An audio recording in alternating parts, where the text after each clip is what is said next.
Mission d'information, le lancement du processus de la stratégie de la promotion de la femme et de l'entrepreneuriat féminin au Gabon.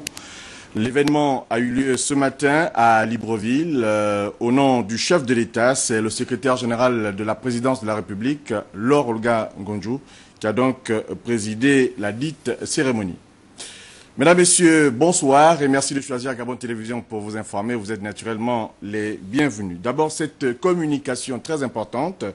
Le ministre de l'Intérieur, de la Sécurité publique, de l'immigration et de la décentralisation informe les citoyens qui se sont fait enrôler en vue des élections locales 2013 que l'opération de distribution des cartes d'électeurs issues donc de la liste électorale biométrique démarre demain, mardi 3 décembre 2013, sur toute l'étendue du territoire national. Il faut dire que cette distribution a lieu tous les jours, du lundi au samedi, de 8h à 17h, dans les mairies centrales et d'arrondissement, ainsi que dans tous les autres lieux publics indiqués par l'administration locale. Nous y reviendrons avant la fin de cette édition d'information. On parle de souvenirs et le devoir de mémoire qui nous recommande d'avoir certains repères historiques. Ce soir, la rédaction de Gabon Télévision s'intéresse aux souvenirs de la date du 2 décembre, une date qui marque, pour certains qui le savent, le début du magistère du feu président Omar Bongo Ondimba. C'était bien sûr le 2 décembre 1967. Alors, que représente cette date dans la conscience collective de nos jours? Suivons ce que nous rapporte Jerry Bougou Bivigou, Serge Nzengi Mabila sur les images d'archives. La date du 2 décembre est inscrite dans l'histoire du Gabon. Pourtant, passé le cap du mémorial et de certains anciens, les populations ne s'en souviennent pas forcément. Que vous rappelle la date du 2 décembre? La date du 2 décembre me rappelle la date à laquelle le défunt président Bongo avait pris la reine du pays. L'admission à la magistration du président de la République, Omar Bongo Ondimba. Le 2 décembre 1967 est la date de la première prestation de serment de feu le président Omar Bongo Ondimba. Dès lors, la poursuite du concept Gabon d'abord par feu Omar Bongo était de mise. Je disais que lorsqu'on faisait le bilan ou la somme de ces années-là, il est négatif. On passait plutôt son temps à crier, à parler, à faire de la politique, mais personne ne s'occupait de faire de l'administration. Les valeurs patriotiques, morales et politiques qu'incarnait le deuxième président du Gabon sont d'ailleurs à la base de la création du parti unique pour renforcer l'unité nationale heurtée par les conséquences du coup d'État de 1964. Moi, mon ambition à moi, c'est de faire de ce pays, le Gabon, un grand pays. Un pays où il faut bon vivre. Un pays qui est une sorte de havre de paix. Fin stratège qui mettait tout le monde d'accord au final. Pour feu Omar Bongo Ondimba, la jeunesse était sacrée et la promotion de la femme une adhésion.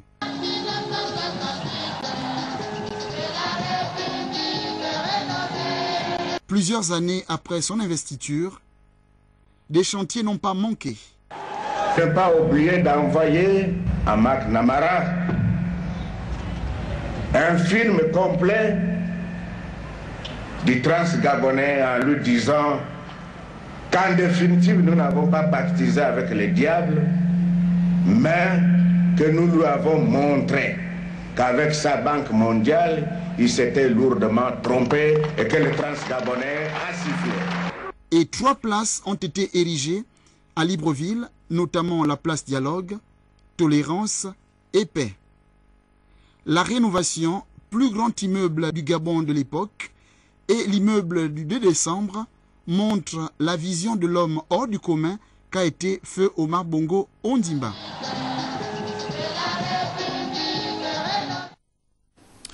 Autre personnalité politique de notre pays à être commémorée, Georges Damas Aleka, le fondateur de la Concorde, l'hymne national gabonais. Pour marquer l'action politique de l'homme, un jubilé anniversaire vient donc de lui être consacré au quartier Lui, avec bien sûr l'inauguration de sa stèle. Armel Baoulé. Le village Ureti, aujourd'hui confondu au quartier Lui, a vu naître un 18 novembre 1902 le regretté Georges Damas Salika. Aussi à l'occasion du 110e anniversaire de son jubilé, c'est par des bénédictions des anciens de la communauté Mpongwe, des prières des religieux et des chants du groupe vocal du chant sur la louée que ce fameux jour, en présence de plusieurs personnalités, des amis, des enfants, les petits-fils, ont inauguré le monument du regretté Georges Damas Salika, un homme politique gabonais, auteur-compositeur de l'hymne national La Concorde. Le regretté Georges Damas Salika, le patriarche d'une longue lignée Mpongwe dont les héritiers ont tenu à rendre un hommage. Chers parents, amis, en tant que parents, amis, vous partagez certainement l'émotion qui nous étreint aujourd'hui avec cette cérémonie que nous dédions à notre patriarche. Ces valeurs que Georges Damas Salika a exprimées en étant un homme droit, juste. L'histoire retiendra dans les chroniques que feu Georges Damas Salika a été une icône de la vie politique de notre pays. Son parcours élogieux a été revu à la loupe par les historiens. En 1963, il est nommé à Bonn comme ambassadeur auprès de la République fédérale d'Allemagne. Puis, revenu au Gabon, il est élu député le 12 avril 1964 et le 27 avril de la même année, il accède au perchoir comme président de l'Assemblée nationale. À ce titre, après la mort du président Lilomba, il préside donc le 2 décembre 1967 la cérémonie de prestation de serment d'Albert Bernard Bongo au titre de nouveau président de la République. L'image du regretté Georges Damas Salika a jamais inscrite dans les mémoires collectives des citoyens gabonais et surtout les Luisiens qui ont été marqués par les témoignages exclusifs de ces anciens compagnons de la liberté. On parlera désormais de lui au passé. Taboulé Rochero, le roi de la rumba, est donc décédé. Il était donc, après le décès de Wando Kolosoy en 2008, l'un des derniers survivants de la génération qui a donc inventé la rumba congolaise. C'était à la fin des années 50. Le chanteur Taboulé Rochero est mort samedi dernier à l'hôpital Saint-Luc de Bruxelles. Né Pascal Emmanuel Sinamoyi, il faut dire qu'il est né en République démocratique du Congo, alors qu'on parlait encore du Congo belge, et était âgé de 76 ans. Il était le père du rappeur français Youssoupha. Retour à Libreville pour parler du lancement du processus de la stratégie de la promotion de la femme et de l'entrepreneuriat féminin au Gabon. L'événement, nous vous le disions en titre, a eu lieu ce matin à l'immeuble Arambo, ici même à Libreville. Au nom du chef de l'État, c'est le secrétaire général de la présidence de la République qui a donc ouvert et présidé les travaux de la dite cérémonie. Bienvenue Miko, Lambert Pori, Anissé Samamoubou. Cette rencontre marque le début du processus de promotion de la femme et de promotion de l'entrepreneuriat féminin au Gabon. Le conclave de l'immeuble Arambo s'inscrit dans la dynamique de développement impulsée par le président de la République avec l'implication de la gente féminine. En entreprenant, les hommes et les femmes s'approprient leur avenir, se donnent les possibilités d'améliorer leur quotidien, celui de leur famille, et contribuent ainsi au développement des nations. À celles qui sont déjà entrepreneurs, votre expérience doit servir d'exemple aux autres. Soyez des chefs de file pour solidifier le maillon, et ainsi nous pouvons confirmer notre participation au développement du tissu économique de notre beau pays, le Gabon. Pour les participants de cette rencontre, l'autonomisation de la femme gabonaise désormais doit être perçue comme une volonté politique réelle pour relever le défi de l'émergence.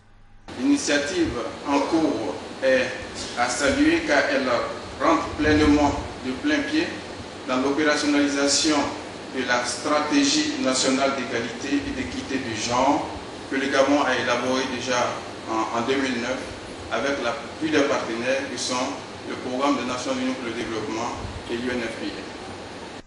Témoignage à l'appui des personnalités et des acteurs de la société se sont relayés au perchoir pour rendre hommage à la femme gabonaise pour son engagement dans l'épanouissement de la cellule familiale et de la nation.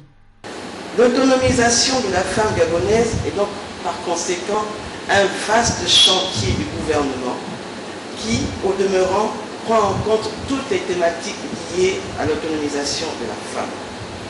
Ce concept occupe également une place de choix dans le cœur de la Première Dame, dont les projets entrepris grâce à la fondation qui porte son nom s'inscrivent en écho de l'action menée par le chef de l'État et le gouvernement de la République. La promotion de la femme et de l'entrepreneuriat féminin au Gabon est un vaste chantier.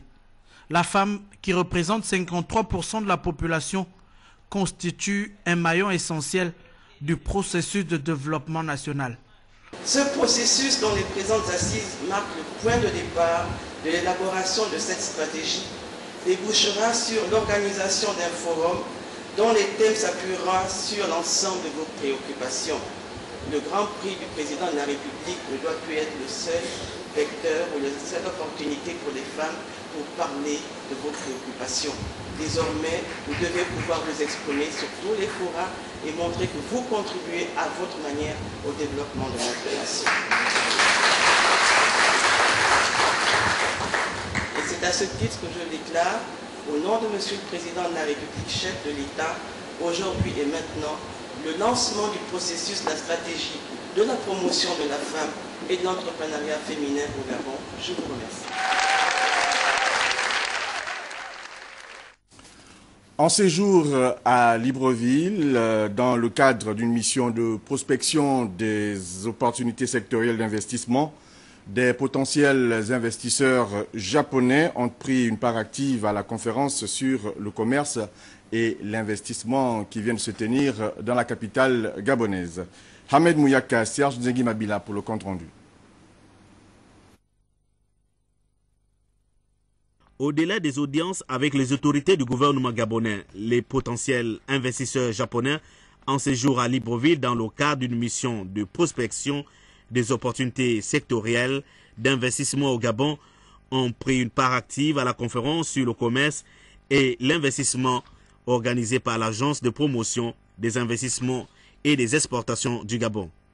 Intervenant dans une multitude de secteurs comme la construction de logements, la production de l'énergie, les ressources minières, la construction des usines, la machinerie, la chimie, l'agroalimentaire, la finance, le transport maritime, le pétrole et le gaz, autant de secteurs que ces différents représentants des 9 conglomérats d'une vingtaine des plus grandes maisons de commerce ont présenté à la partie gabonaise. Je voudrais vous dire que le continent africain et également au Gabon, qui a énormément d'opportunités et de potentiel.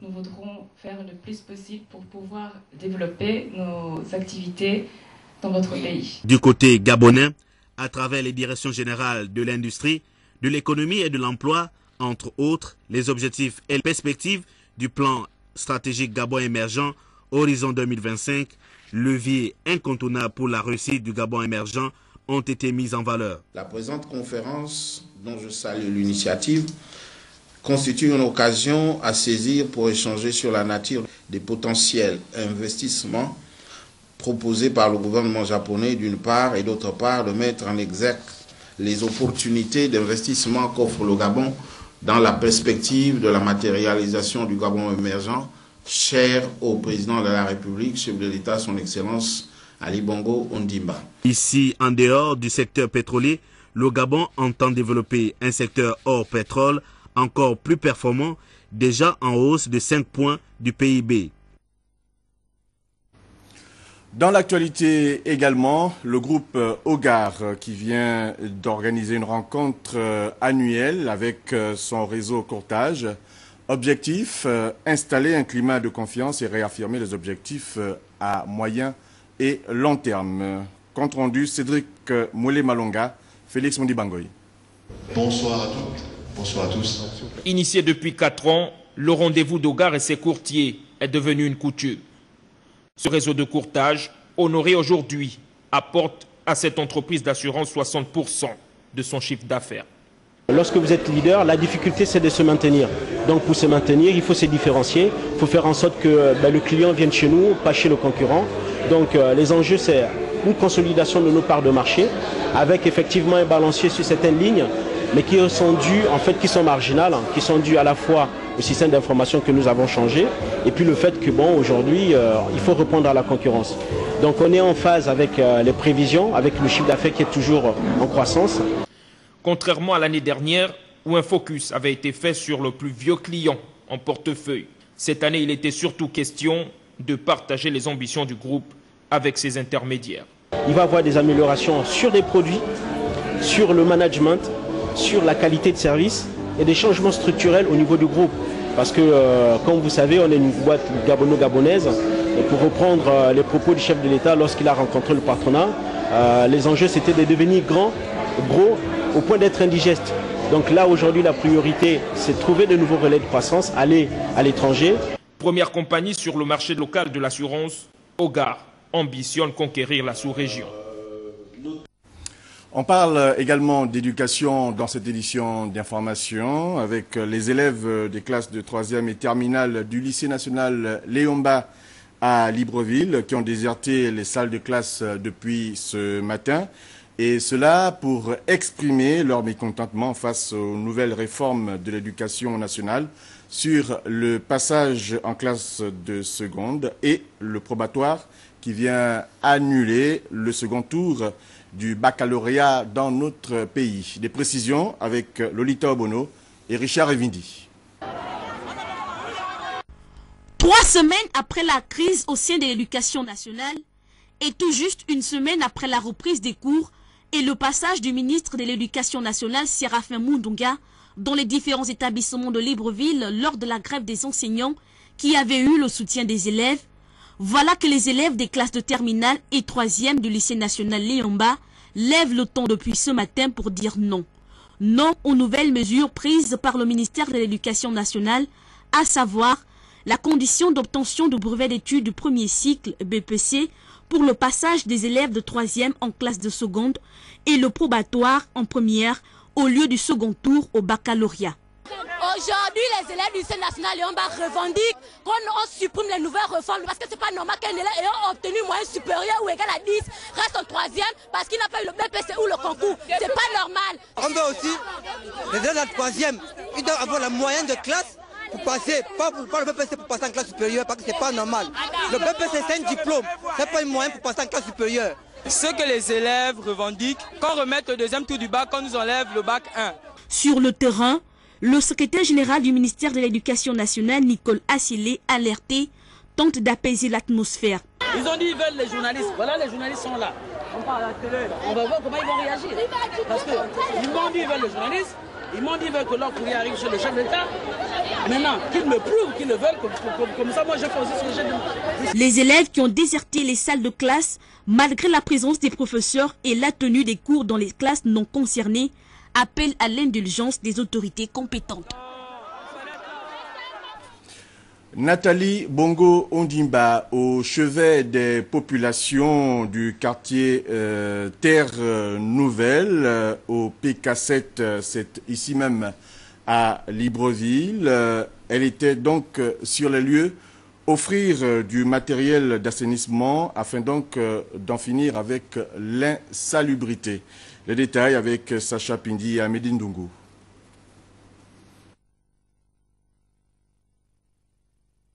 Ba est une mère et fille de cette contrée qu'elle a répondu présent à l'appel des populations de Terre Nouvelle. Ce quartier situé au PK7, Terre Nouvelle, vu son nom, est un quartier que les populations de cette contrée veulent faire porter un nouveau visage. Assainir ce quartier est aussi le souhait de Nathalie Bongo Ondimba. C'est pourquoi elle est venue les bras chargés dans ce quartier Terre Nouvelle qui a vu la disparition de son créateur et chef. Une minute de silence a été observée avant les hostilités. Le mot de la bienvenue dans notre quartier Terre Nouvelle. Centre, merci. Merci encore pour le geste que vous venez d'accomplir pour avoir pensé à vos pères, mères, fils et filles du quartier. L'immobilisation que vous voyez, c'est justement les jeunes garçons du PK7 de Terre Nouvelle qui s'est constitué en comité et pouvoir rencontrer notre sœur de bon cœur afin de venir nous aider dans le sens où on puisse embellir notre quartier parce que le quartier est carrément abandonné à lui-même. Vu la générosité de cette dame, voilà pourquoi nous avons sollicité son soutien. La joie de recevoir leur fille, grande sœur et mère, pouvait se lire sur leur visage. Nous avons commencé aujourd'hui par ce don qui permettra de quelque peu de nettoyer le quartier. C'est pas grand chose, mais c'est déjà beaucoup par rapport à ce que nous voulons faire, parce qu'il n'y a pas que Terre Nouvelle, il y a beaucoup d'autres endroits. On ne peut pas faire tout partout. Donc nous allons commencer petit à petit. Les choses vont se poser tout au long de l'année. La rencontre s'est soldée en un retroussement de manches. Faire porter ces beaux vêtements à Terre Nouvelle était le souhait de ses habitants réunis en comité. Église Alliance chrétienne et missionnaire du Gabon, bilan, besoins, stratégies et perspectives. C'est le thème de cette conférence ouverte aujourd'hui et organisée par la Direction nationale de l'évangélisation et mission qui s'est donc ouverte, je vous le disais à l'instant, à Aoungou, un quartier de la commune d'Ovendo. Plusieurs participants venus donc de l'intérieur et de l'extérieur du Gabon prennent part à cette rencontre de prière et de partage. Stevie Oyan Mesui, Francis Ngomo. Fête de toutes les nations mes disciples, c'est la mission première confiée à l'Église. Et c'est pour obéir à cette recommandation biblique que la Direction nationale de l'évangélisation et mission organise une conférence internationale sur le thème « Église, Alliance chrétienne et missionnaire du Gabon face aux défis de la mission mondiale, perspective ». Il y a de cela 20 ans que nous avons l'Église a mis en place une Direction nationale d'évangélisation et mission. Et nous avons déjà entamé la 20e année. Nous pensons que c'est le moment pour nous de nous arrêter, pour voir ce que nous avons pu faire et surtout de réfléchir sur de nouvelles voies qui peuvent nous amener à aller de l'avant. Même si ce travail abattu depuis 20 ans est satisfaisant, les responsables de cette église pensent qu'une expertise étrangère est nécessaire à l'approfondissement des connaissances des missionnaires. Nous avons toujours besoin de l'expérience des autres. Nous avons pensé que l'orateur, le révérend Alain Soudrin, étant d'une autre mission, la CIM, nous sommes de la mission SEMA, son expérience pouvait nous booster à trouver de nouvelles voies qui peuvent nous aider à améliorer ce que nous faisons déjà dans le cadre de la mission. Ces moments de prière et de partage sont bien accueillis par l'ensemble de la communauté de l'Église Alliance chrétienne et missionnaire du Gabon, à l'exemple de son vice-président. Pour nous, le slogan ou le paradigme doit changer. Tout pour la mission pour tous. Notre vision est de mettre l'homme nouveau au centre de notre ambition. Ce sur 6 jours abordera plusieurs sous-thèmes, dont le plan de Dieu pour le monde et Église, lève-toi pour ta mission. Autre célébration, celle faite donc le week-end écoulé à l'occasion donc de la Sainte Barbe à Comilog. Il faut dire que la sainte patronne des mineurs, des agents et responsables de la Comilogue a permis donc aux Gotha dirigeants, mais également au personnel, de se retrouver autour des manifestations sportives et festives, notamment ici à Libreville, comme nous le soulignent Jean-Augustin Zengui et Jean-Pierre Moussouami. Et de jeux de société que les cas direction de la Comilogue basée à Libreville ont lancé les festivités marquant la Sainte Barbe, la patronne des mineurs, avec pour thème cette année « Ensemble pour 4 millions de tonnes en toute sécurité ». Si l'important c'est pas de gagner, ici l'essentiel est de participer pleinement à cette fête des cheminots de Libreville. Pour la suite, un dîner de gala a été offert à l'ensemble des cheminots, moment tout indiqué pour le directeur ferroviaire des installations portuaires de revenir sur la place que devra occuper le personnel dans l'atteinte des objectifs, c'est-à-dire 4 millions de tonnes. Bien sûr, la sécurité et la santé des personnes passent avant tout. Nous devons militer également pour des relations de travail apaisées et bienveillantes. Ainsi, l'objectif de 4 millions de tonnes, qui n'est pas une utopie, sera atteint en 2014. Je souligne d'ailleurs que la performance de 1 million de tonnes a été réalisée sur le 3e trimestre 2013. L'ambition maintenant est de le pérenniser. Des objectifs réaffirmés par le président du conseil d'administration de la compagnie minière de Logoué. Le transport du minerai sera vraisemblablement de 3 770 000 tonnes, peut-être que je me trompe de quelques milliers de tonnes, soit une hausse de 24% par rapport à 2012 et conforme à l'objectif fixé en début d'année.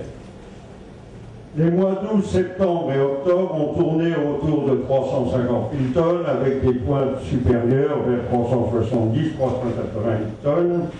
En ligne, s'ils sont maintenus toute l'année, et j'insiste là-dessus, s'ils sont maintenus toute l'année avec l'objectif de 4 millions de tonnes qui est actuellement l'objectif de notre entreprise. La remise des trophées aux différentes équipes ayant participé aux activités sportives et des attestations de participation pour les cheminots qui ont pris part à une formation ont mis en terme à cette célébration.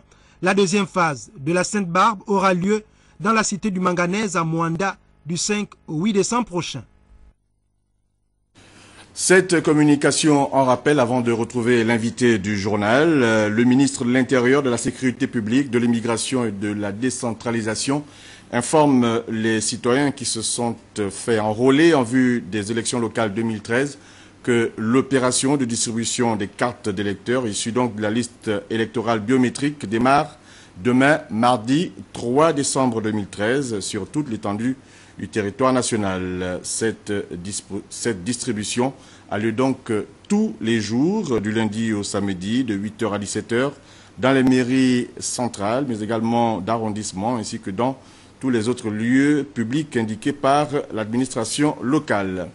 Le gouverneur de la province de Langounié, Michel Mouriama, et le président de la commission provinciale électorale, Alfred Ngiambanda, présideront une importante réunion le mercredi 4 décembre 2013 à 10h à la salle polyvalente de la mairie de Mouila. Sont conviés les sénateurs, les préfets, les candidats tête de liste et les 3 premiers colistiers aux élections locales, le procureur de la République du parquet de Mouila, le président du tribunal de Mouila, le commissaire de police de la ville de Mouila, le commandant de la 4e région militaire, le commandant de la direction régionale des polices urbaines, le commandant de la légion de gendarmerie et le commandant de la sécurité pénitentiaire. Sur ce plateau, Anastasie Zamba, elle est rapporteure générale de la commission d'accès équitable des candidats, partis ou regroupements politiques aux médias publics en période électorale. Elle est sur ce plateau pour une importante communication liée donc à l'activité des médias en période électorale. Bonsoir. Bonsoir Yves. Nous vous écoutons. Ok. Dans le cadre de la programmation par les médias publics des émissions d'expression directe, la commission d'accès équitable des candidats, partis ou groupements politiques aux médias publics en période électorale informe les représentants des formations politiques signataires du Code de bonne conduite, que les enregistrements de leur communication débuteront le mardi 3 décembre 2013 et se poursuivront jusqu'au 12 décembre 2013. À cet effet, des équipes permanentes de journalistes, techniciens sont installées à la maison Georges Rawiri pour assurer l'enregistrement et la diffusion des émissions d'expression directe. Ce communiqué tient lieu d'invitation faite à Libreville le 2 décembre 2013, le président Brigitte Anguilé Diop. Avant de vous livrer le chronogramme des émissions Expression directe et table ronde, je rappelle aux candidats, partis ou groupements politiques que l'émission Expression directe se présente sous la forme de déclarations, d'entretiens ou de commentaires.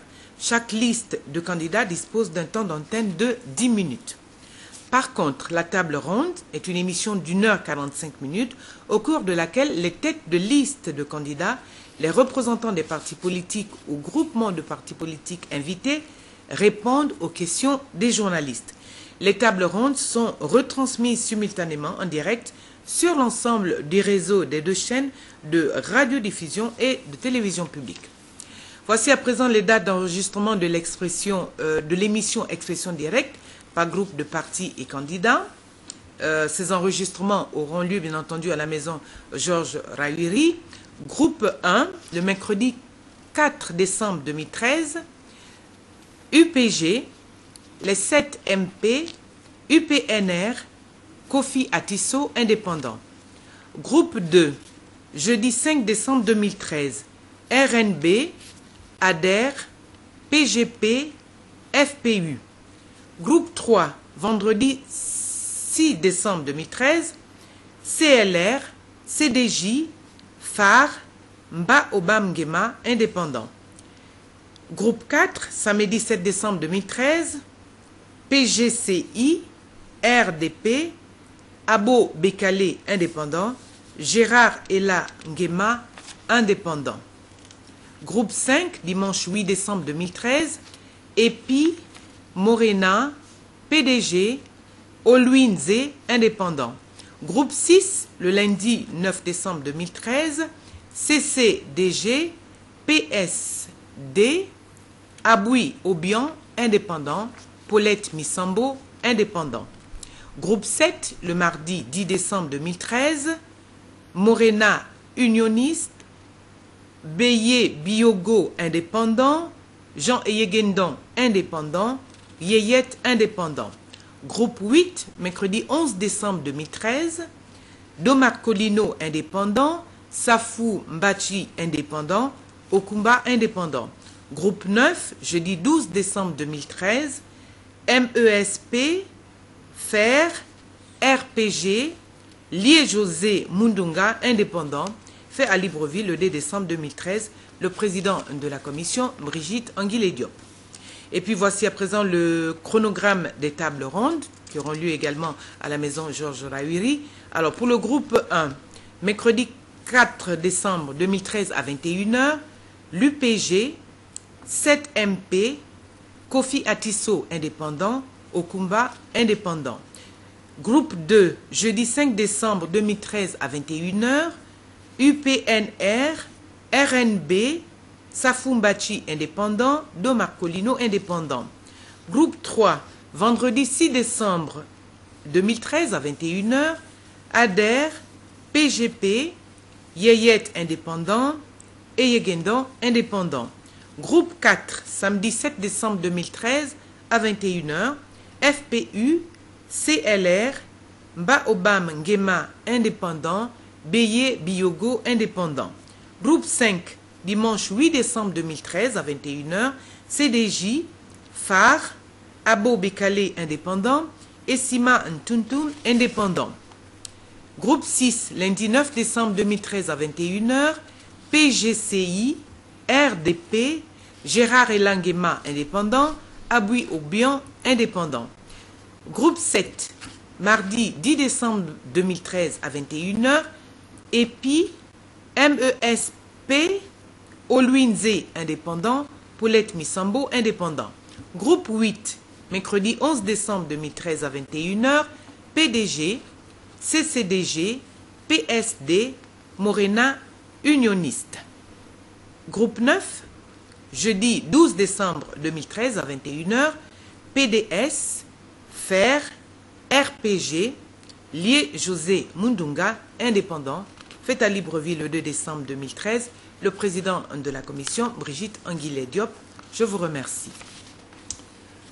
On parle en plus bref d'élections encore, mais cette fois à la mairie de Marseille en France. L'on apprend que Pape Diouf, l'ancien président de l'Olympique de Marseille de 2004 à 2009, pourrait donc également se porter candidat, même si pour l'instant il hésite encore, comme il l'a confié sur une radio de la place. C'était donc la principale édition d'information de la soirée, coordonnée par Eric Nzegui Badinga et Jerry Bougou Bivigou. Augustin Eyanga était donc au son, Jean-Pierre Moussouami à la caméra, Pierre Savage à la réalisation. La supervision était assurée par Emmanuel Bécuy. Merci d'avoir regardé le journal. À demain, 20h.